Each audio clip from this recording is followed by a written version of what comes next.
আজ সকাল থেকেই বৃষ্টি হচ্ছে, এই ধারা বর্ষণ চারিদিকে সকলেই দেখতে পাচ্ছেন। গাছপালা প্রকৃতি বৃষ্টি স্নাত। আজকে হচ্ছে খিচুড়ি খাওয়ার বিশেষ দিন, যদিও খিচুড়ির সঙ্গে ডিম ভাজা করা নিয়ে একটু কনফিউশন আছে, কেননা কুসুম নিয়ে কিসের কুসুম জনৈক সাংবাদিক আমাদের বেশ একটা প্রশ্নের মুখে ফেলে দিয়েছেন। যাই হোক, গাছপালা বাড়িঘর সব ভিজছে। প্রবল গরমের দাবদাহ থেকে আমরা যে মুক্তি পেয়েছি, এতে প্রকৃতি বা ঈশ্বরকে ধন্যবাদ জানানো ছাড়া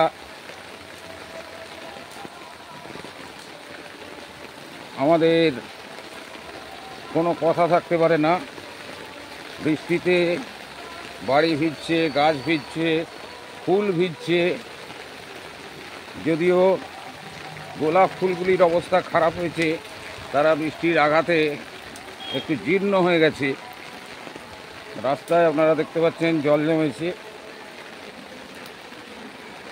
এছাড়াও গাছপালা, পাখি পক্ষীদের বড় কষ্ট, কেননা তারা বৃষ্টিতে উড়ে খাবার সংগ্রহ করতে পারছে না। তবুও এই বৃষ্টি আমাদের কাছে স্বাগত। এই বৃষ্টিতে আগামী ফসলের সম্ভাবনা সৃষ্টি হবে। এরই মাঝে আপনাদের একটি এঁদো পুকুর দেখাচ্ছি, যেটাও কিন্তু বৃষ্টির জলে ভর্তি হয়ে যাচ্ছে ক্রমশ।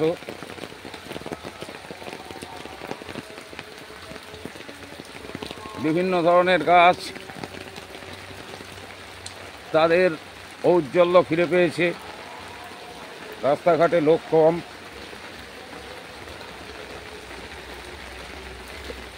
কচ্ছিৎ কখনো এক দুজন যাতায়াত করছেন সাথে হাতে নিয়ে। এরই মাঝে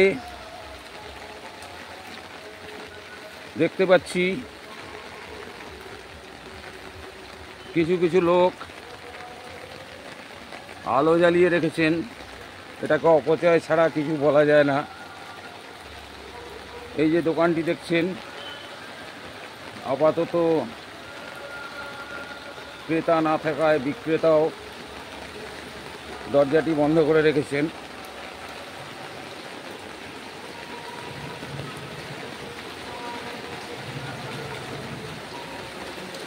এই সেই বহু শতাব্দী প্রাচীন আমাদের গ্রামের বকুল গাছ, যার নামে এই জায়গাটার নাম বকুলতলা।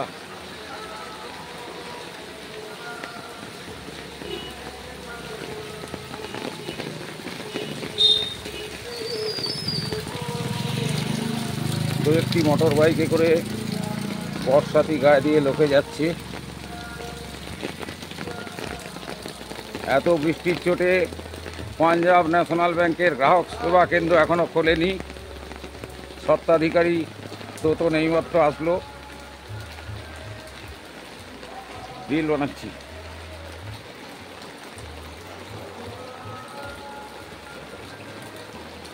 এই বৃষ্টির মধ্যে দেখুন কি চমৎকার কলার কাঁদি বিক্রি হচ্ছে খুবই অল্প দামে। গ্রামের এই একটা সুবিধে, গ্রামজাত পণ্য এখানে যথেষ্ট সস্তা দামে পাওয়া যায়।